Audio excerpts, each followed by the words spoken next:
창의적인 사람의 7가지 습관 중에서 두 번째 습관, 꾸준히 호기심을 갖는 습관에 대해서 알아보도록 하겠습니다.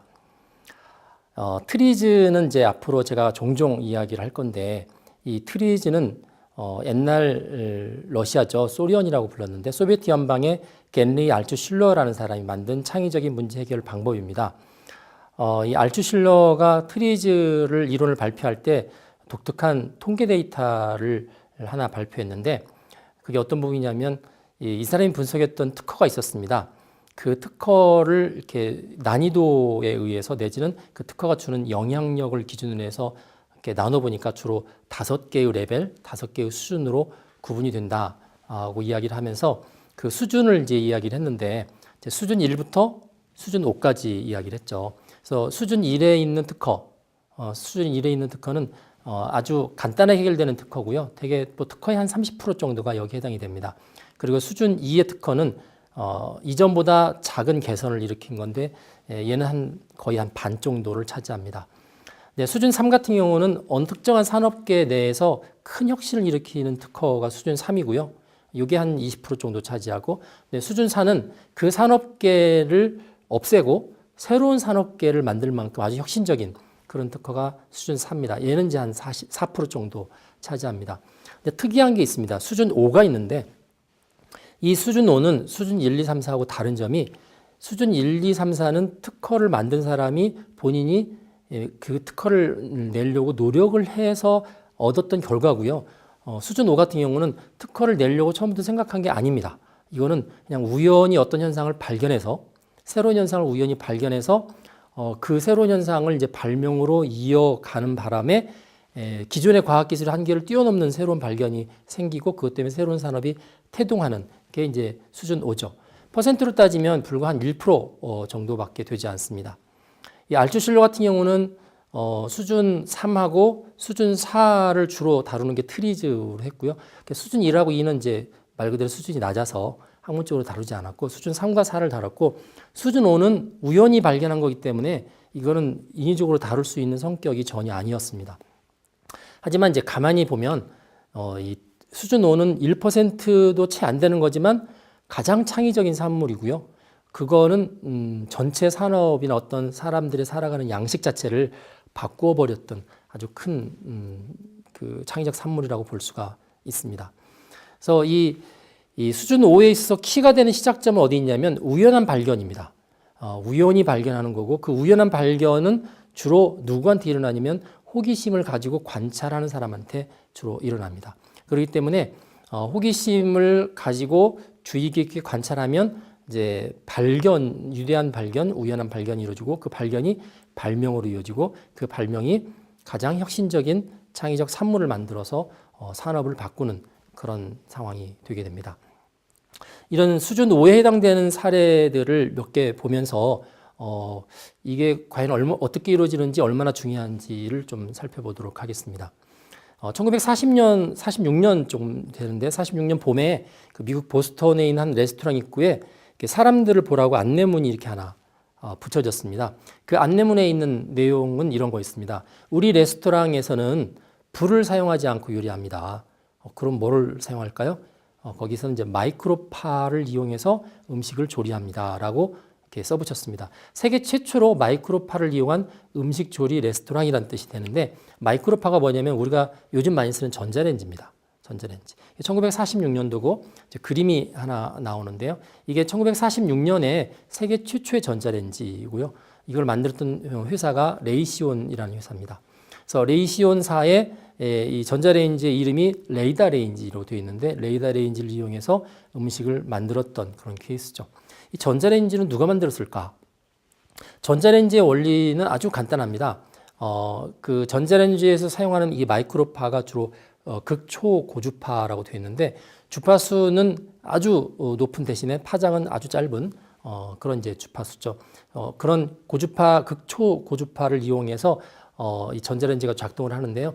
대략 1초에 뭐 거의 한 24억만 번 정도의 플러스 마이너스 전개가 바뀌는 현상이 벌어지면서 진동이 벌어져서, 그 진동 때문에 물 분자끼리 서로 부딪혀서 마찰열이 발생을 하는 거죠. 그리고 그 열 때문에 음식이 익거나 데펴지는 건데, 이 전자레인지를 발견한 사람은 그 퍼시 스펜서라는 사람입니다. 이 퍼시 스펜서는 사실 학교는 중학교 다니다가 그만뒀던 중학교 중퇴인 사람이에요. 그래서 영국의 사람이고 2차 세계대전 직후에 이 사람이 이제 학교도 잘 나오지 않고 하니까 본인이 먹고 살려고 이렇게 여기저기 전전긍긍하다가 무선 장비 회사인 아까 레이시온사 있죠? 레이시온사에 입사를 해서 거기에서 이제 기능사 역할을 합니다. 계속 반복되는 일들을 하는 이제 기능사로 취업을 했는데 주로 맡았던 일이 주로 진공관, 그 당시 이제 마그네트론이라고 그러는데 진공관을 가지고 제작하거나 이렇게 뭐 다루는 그런 역할을 했었습니다. 그래서 이 사람 호주머니 안에다가 항상 이 마그네트론을 넣어갖고 다니면서 만지작 하는 게 습관이었는데 이게 이제 양극과 음극으로 구성되어 있어서 요 마이크로파를 이제 발생시킬 일종의 진공관이거든요.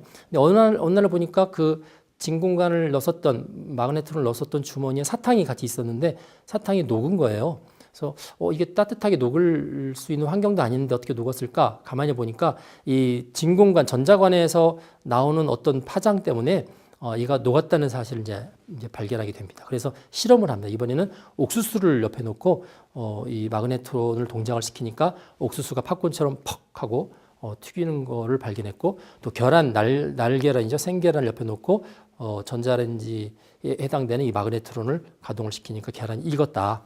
그래서 이제 1945년에 전자레인지 특허를 획득했고 이 전자레인지는 인류가 발명한 모든 물건 가운데서 가장 큰 파급 효과를 일으켰던 그런 물건 중에 하나인데 이게는 만들려고 해서 만든 게 아니라 우연히 호기심을 가지고 관찰하다 보니까 찾았던 물건 중에 하나다.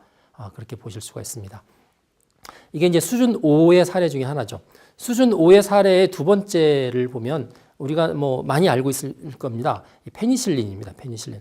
1928년에 스코틀랜드의 생물학자 알렉산더 플레밍이라는 사람이 있는데 이 사람이 이제 그 배양기에서 실험을 했어요. 이 배양기 안에다가 박테리아 증식하는 실험을 했는데 이제 포도당 구균이 담겨져 있는 배양기를 며칠 동안 공개되게 노출해 줬는데 거기에 이제 푸른색 곰팡이가 한쪽에 펴 있고 그 푸른색 곰팡이 주변에만 유달리 박테리아가 증식하지 않은 사실을 발견한 거죠.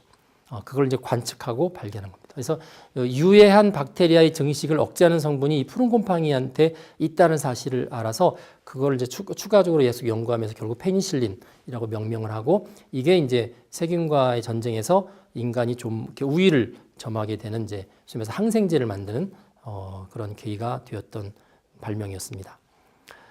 이 페니실린을 이제 대량으로 추출하고 정제하는 방법을 가지고 이제 플레밍은 나중에 노벨 의학상을 1945년에 받기도 했습니다. 자, 세 번째 그 케이스를 볼까요? 자, 엑스레이입니다. 엑스레이. 이 비렐름 렌트겐이라는 사람이 이 엑스레이는 역시 발견을 한 겁니다. 발견한 건데 이 렌트겐은 그 노벨상 가운데서 노벨 물리학상이라는 거가 처음으로 만들어진 해가 있었는데 그게 이제 1901년이거든요. 그 1901년에 이 엑스레이 때문에 최초의 노벨 물리학상을 받았던 수상자이기도 합니다. 이 비렐름 렌트겐과 관련된 이제 그런 일화가 있습니다. 어느 날 이제 암실에서 음극선관을 가지고 이 사람이 이제 실험을 한 거죠. 음극선관을 두꺼운 마분지 아주 딱딱한 종이로 검은색 마분지로 둘둘둘 말았어요.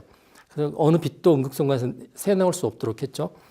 그리고 그렇게 마른 다음에 음극선관한테 전류를 흘려보내자 이 마분지를 뚫고 저쪽 몇 미터 떨어진 책상 위에서 밝은 빛이 나고 있었어요. 그 빛이 나고 있는 곳에 보니까 스크린이 우연히 하나 있었는데 그 스크린이 백금 시어나 바륨이라는 것을 이렇게 코팅을 해놓은 스크린이었습니다.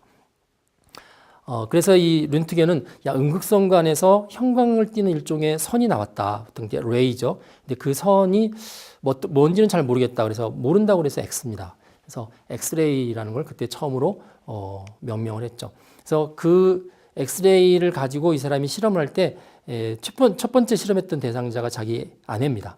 그래서 아내의 손을 이렇게 달라고 그래서 아내의 손한테 자기가 발견해서 발명을 한 엑스레이 선을 X선을 이렇게 방사를 하죠.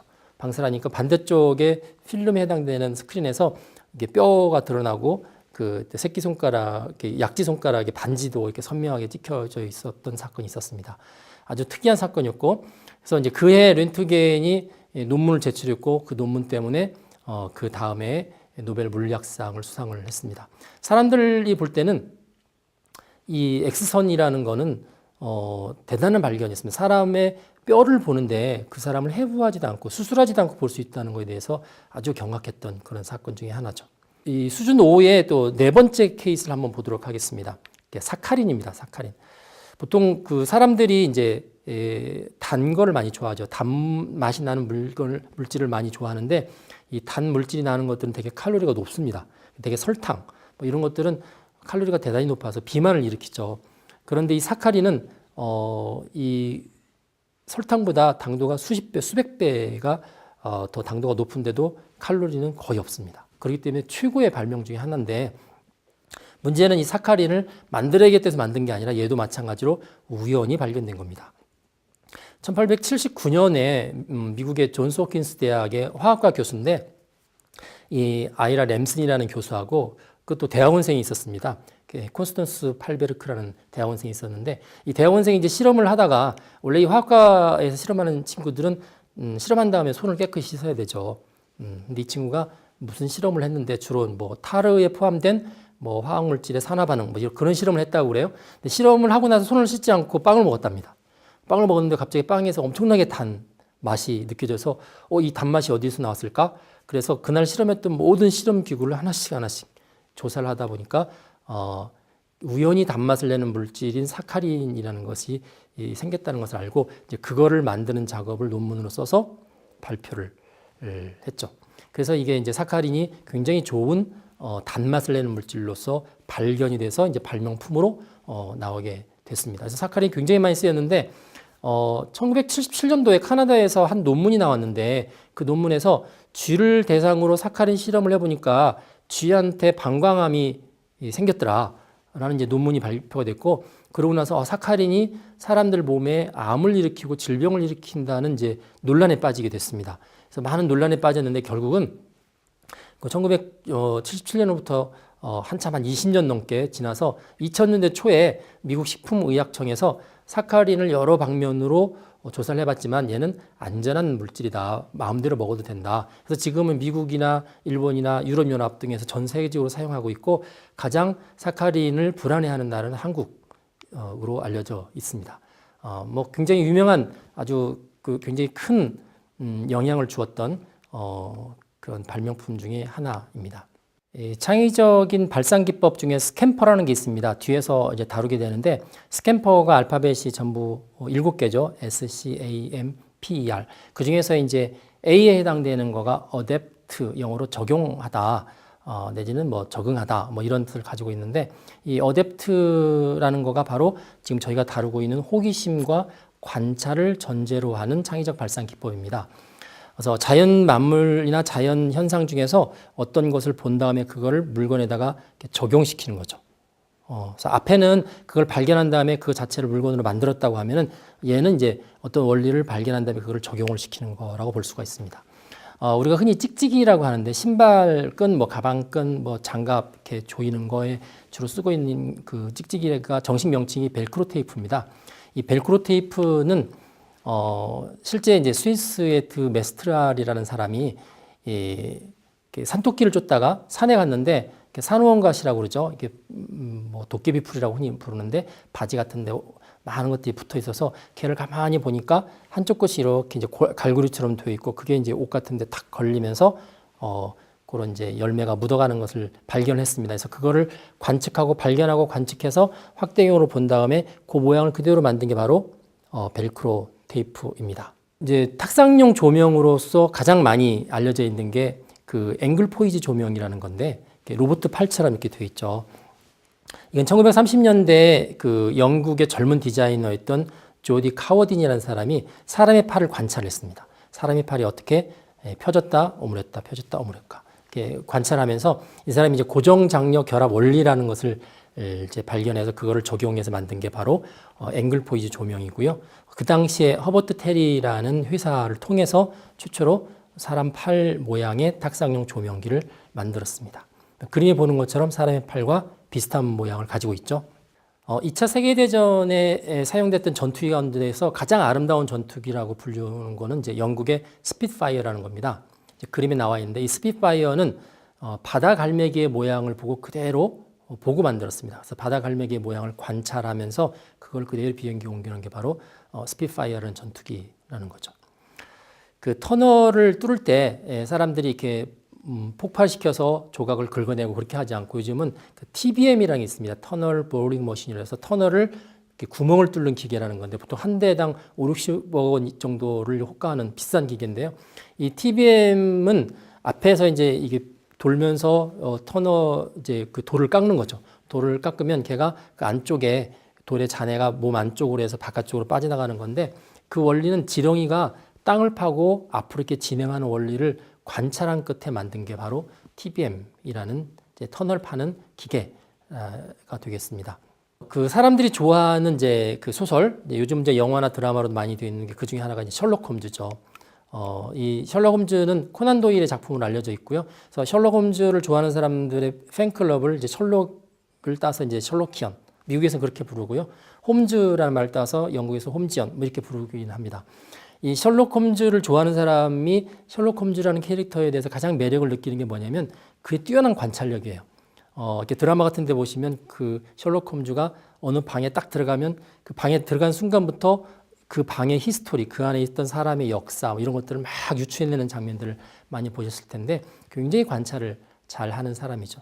그래서 항상 그 옆에 좀 약간은 셜록 홈즈보다 좀 무던해 보이는 친구 조수가 왓슨 박사라는 사람이 따라가죠. 그래서 그 셜록 홈즈의 시리즈 보면은 항상 그 사건 현장에 갈 때 왓슨 박사하고 대화하다 보면 자네는 맨날 보기만 하지 관찰을 안 하는군 라고 꾸중을 하는 그런 대목들이 자주 나옵니다. 그래서 이제 셜록 홈즈에서도 굉장히 중요하게 생각하는 거가, 어떤 상황을 봤을 때 그걸 보기만 할 게 아니라 그 안에 대해서 자꾸 질문을 던지고 추리도 하고 하는 어떤 세심한 관찰이 있어야만 좋다. 그걸 이제 지적한 그런 케이스죠. 그 중국의 그 교육문학 가운데서 요제지라는 게 있습니다. 포송영이라는 사람이 만든 건데, 거기에 이렇게 하나의 이솝우화처럼 하나의 이제 그 가상의 스토리가 하나 나옵니다. 이제 어떤 이야기가 있냐면, 어떤 선비가 있었어요.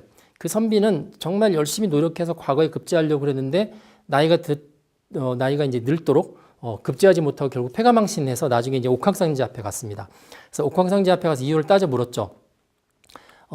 불공평하다. 나는 그렇게까지 노력하고 막 그렇게 했는데 나 같은 사람은 과거에 급제하지 않고 다른 사람들이 오히려 된다. 그랬더니 옥황상제가 이제 두 명의 신한테 술래기를 시키겠다. 정의의 신과 운명의 신이 있는데, 술래기를 해서 만약에 정의의 신이 술을 많이 마셔서 술래기 이기게 되면, 그래 선비 너의 말이 맞은 거니까 그에 대한 조치를 취해주고, 만약 운명의 신이 이기게 되면 뭐 세상 사는 게 다 뭐 운명 아니겠냐, 그러니까 너가 포기해라, 뭐 이렇게 다짐을 받은 다음에 이제 내기를 했더니, 정의의 신은 술을 석 잔 마셨고 운명의 신은 술을 7잔 마셨다. 결국은 이제 운명의 신이 이긴 거죠. 하지만 완벽하게 이긴 건 아니었습니다. 그러니까 석잔의 정의의 신이 마셨던 술잔도 있고 7잔의 또 운명의 신이 마셨던 술잔도 있기 때문에, 사람 사는 거는 운도 있고 또 자기가 열심히 노력해서 되는 것도 있지만 운도 있다 하는 것을 보여주는 일종의 이제 하나의 에피소드 같은 스토리인데, 그래서 이걸 줄여서 운칠기삼이라고 합니다. 운칠기삼. 운이 7이고 기라는 게 이제 주로 기술, 자기의 노력인데 기가 3. 전체 10 가운데서 성공할 때 필요한 것은 운이 7, 기가 3이다라는 건데, 이 운칠기삼은 어떻게 보면은 그 알츠실러의 수준 5의 그 특허, 그러니까 불과 1% 미만인 거죠. 그걸 딱 보는 순간에 저거야말로 진짜 운칠기삼의 운이 거의 10에 해당되는 사람들만 저거 발견하는 거 아니야? 그러니까 운이 좋은 사람들만 발견하는 거고, 그 운이 좋은 사람들이 결국은 그걸 가지고 물건을 발명해서 되는 거 아니야? 라고 생각하기 쉬운데, 사실은 그 운이라는 거는 우리가 운칠기삼에서 기에 해당되는 노력과 호기심과 관심과 어떤 그 사람의 열정이 기반이 됐을 때 그게 피어난다는 중요한 사실을 깨달아야 됩니다. 그래서 이 위대한 발견, 위대한 발명이라는 것은 준비된 사람에게만 오는 거지, 준비되지 않은 사람한테는 위대한 발견과 위대한 발명 오지 않습니다. 심지어 위대한 발견과 발명의 기회가 가도 준비되지 않은 사람은 그걸 기회로 알지 못하는 거죠. 그래서 호기심과 관찰로 평소에 늘 준비되어 있는 사람이 위대한 발견과 위대한 발명을 할 수가 있다는 사실을 우리가 기억을 해야 될 것 같습니다. 우리가 아이작 뉴턴이 만유인력 법칙을 발견할 때 나무 밑에 있다가 우연히 사과가 떨어지는 것을 보고 발견했다라고 하지만 뉴턴이 막상 한 이야기는 그렇습니다. 우연히 나무 밑에 있다가 사과가 떨어지는 걸 보고 만유인력 법칙을 발견한 게 아니고 사과가 떨어지는 과정을 자기는 수십 번도 수백 번도 더 지켜봤다는 거예요. 계속 지켜보고 호기심을 가지고 그 안에서 어떤 규칙을 찾기 위해서 본인이 그만큼 노력을 했다는 것을 의미합니다. 자, 아인슈타인도 그런 이야기를 했어요. 호기심은 그 자체로서 존재할 가치가 충분히 있다. 호기심은 신성하기 때문에 호기심을 잃지 않아야 된다라고 이야기를 하고 있습니다. 어떤 대상에 대해서 이런 이제 관심과 호기심을 갖기 위해서는 뭐 여러 가지가 있겠지만 간단히 표현하면 가장 좋은 방법은 질문을 계속하는 겁니다. 어떤 사람을 만났을 때에도 저 사람이 왜 저런 말을 할까? 저 사람은 지금 어떤 생각을 가지고 있을까? 저 사람은 왜 저 옷을 입었을까? 저 사람은 말을 하면서 왜 손을 움직이고 어깨를 움직일까? 이런 질문을 계속 하는 거죠. 우리가 책을 읽으면서도 저자가 왜 책에서 이렇게 표현했을까? 왜 나와 다르게 생각할까? 왜 이 사람을 여기 등장시켰을까? 하는 질문을 계속하는 겁니다. 꾸준히 질문을 계속하는 것 자체가 그게 바로 호기심을 가지고 있다는 그런 증거가 되는 거죠.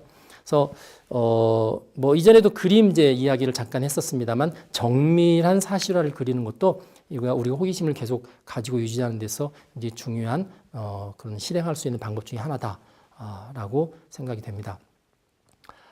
창의적인 사람의 이제 두 번째 습관에 대해서 이야기를 했습니다. 창의적인 사람은 꾸준히 호기심을 가지고 꼼꼼하게 관찰하는 습관을 늘 가지고 있는 사람이고 그런 사람한테는 우연한 발견 또 행운과 같은 그런 어떤 사건들이 벌어진다라는 말씀을 드리겠습니다.